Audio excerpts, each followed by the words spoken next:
Spectacular views of the Blue Mountains, the cradle for the Wagwater River watershed, one of Jamaica's 26 watersheds, and the source of 40% of the water for the Kingston metropolitan area. Fresh water rolls from these hills to the valley, supplying one of Jamaica's longest rivers, the White River, flowing for 27 kilometers past bamboo groves and lush vegetation, crossing the boundary lines of the northeastern parishes of St. Anne and St. Mary to empty into the Ocho Fish Sanctuary and into the Caribbean Sea. A Jamaican Path from hills to ocean. This is a story of a remarkable project to increase Jamaica's resilience to climate change by sustaining our watersheds, our coastlines, our land and marine resources, while empowering more Jamaicans with the required knowledge and awareness to secure their livelihoods in these spaces.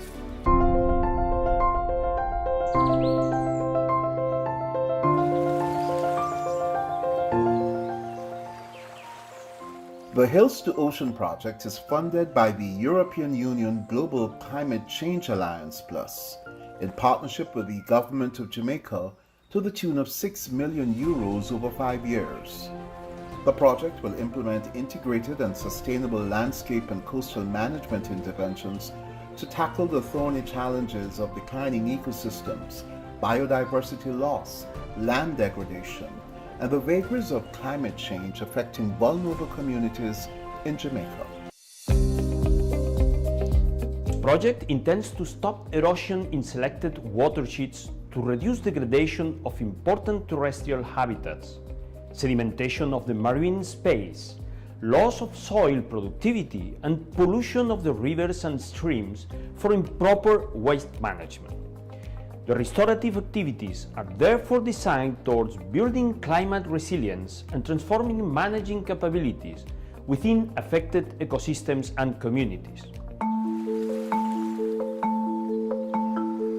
In the lower reaches of the watershed, the flow of the Wagwater River has slowed to a trickle in parts of the picturesque Castleton Botanical Gardens. For Oswald Eyre, a longtime resident of the Wagwater Valley and president of a local NGO working with the 17 communities, the Hills to Ocean project is a welcomed addition to the ongoing efforts to restore the watershed. These are two big resources, Castleton Gardens and the Wagwater and its tributaries.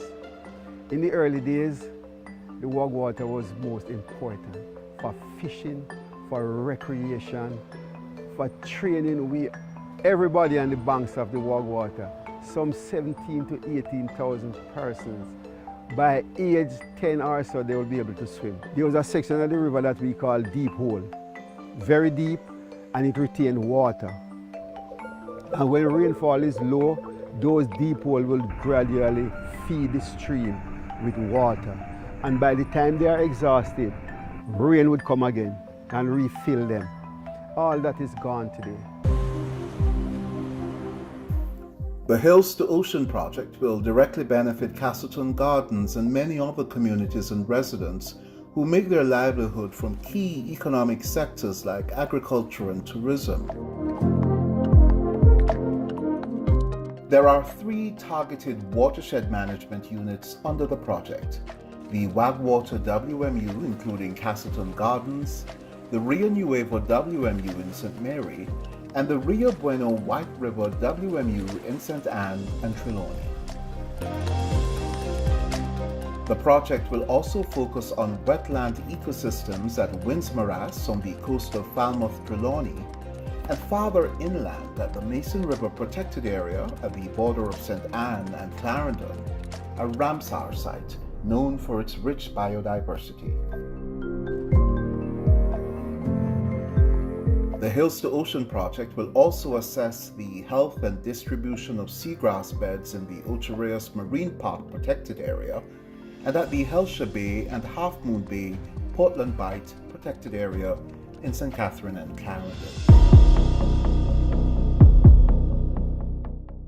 From hills to ocean, the downstream effect of pollution and indiscriminate dumping of solid waste in the White River pose real threats and challenges for Ocho Rios, once a sleepy fishing village, now a bustling town with vibrant tourism and other commercial interests, and the community of fishermen who were there from the beginning.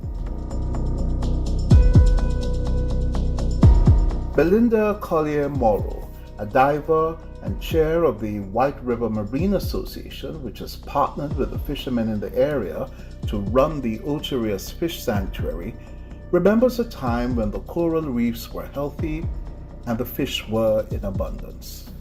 This project will definitely help us because we're totally aligned with what this project is doing. When people clear the lands, that's also coming into the river and smothering and getting out to sea, smothering the corals. And you see the river turns brown.